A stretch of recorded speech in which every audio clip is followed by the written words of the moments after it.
ഇപ്പം മൂലക്കണ്ട് വെള്ളിക്കുത്ത് പോകുന്നത് അണ്ണൻ്റെ വീട്ടിലാണ്. ബേക്കറി പീടികയിൽ അണ്ണൻ്റെ വീട്ടിലാണ്. ഇന്നലെ തേങ്ങ പറിക്കാനുണ്ടായിനി. ഞായറാഴ്ച, ഇന്ന് തിങ്കളാഴ്ച. ഇന്ന് മരം മുറിക്കാനുണ്ടായിനി. എല്ലാം മുറിച്ച് സെറ്റാക്കിയിട്ടുണ്ട്. അപ്പോൾ ഉറുമ്പിൻ്റെ ശാഖരന് 1,00,000 ഉറുമ്പ് ഇതിലുണ്ട്. ഭയങ്കര ബുദ്ധിമുട്ടുള്ള പണിയാണ് ഗൈസ്.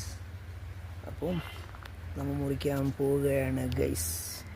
അപ്പം 6:30 വന്ന് 7 മണിക്ക് തുടങ്ങിയതാണ് ഗൈസ്. അപ്പം കുറച്ച് മുറിക്കേണ്ടത് 11 മണിയായി. ചായ കുടിച്ചിട്ട് തുടങ്ങാൻ പോവുകയാണ് ഗൈസ്. ഓക്കെ, പണ്ണൻ അതിലേ പോകുന്നുണ്ട് ഫോണും പിടിച്ചിട്ട്. അപ്പം നമ്മൾ തുടങ്ങുകയാണ് ഗൈസ്. അപ്പം നമ്മുടെ വർക്ക് തുടങ്ങുകയാണ്.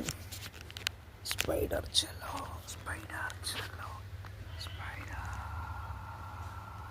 മൂലക്കണ്ടം വെള്ളിക്കൂത്താണ് ഗൈസ്. അപ്പം നമ്മൾ എടുക്കാൻ പോവുകയാണ് ഗൈസ്. സ്പൈഡർ ചെല്ലോ. ഇന്ത്യൻ ആർമീൻ്റെ പണിയാണ് നമ്മൾ എടുക്കുന്നത്. റിസ്ക്കുള്ള പണിയാണ്. കൊണ്ട പോയി എന്ന് പറഞ്ഞ പോലെയാണ്. മരത്തിൻ്റെ കളി അങ്ങനെയാണ്. ഓക്കെ, അപ്പോൾ റിസ്ക്കുള്ള പണി ആർമീൻ്റെ പണിയാണ്. ഫുള്ള് സെറ്റ് പാക്കി ഗൈസ്. അപ്പോൾ അടുത്ത ബ്ലോഗുമായി കാണാം. സ്പൈഡർ ചെല്ലോ. Okay, set.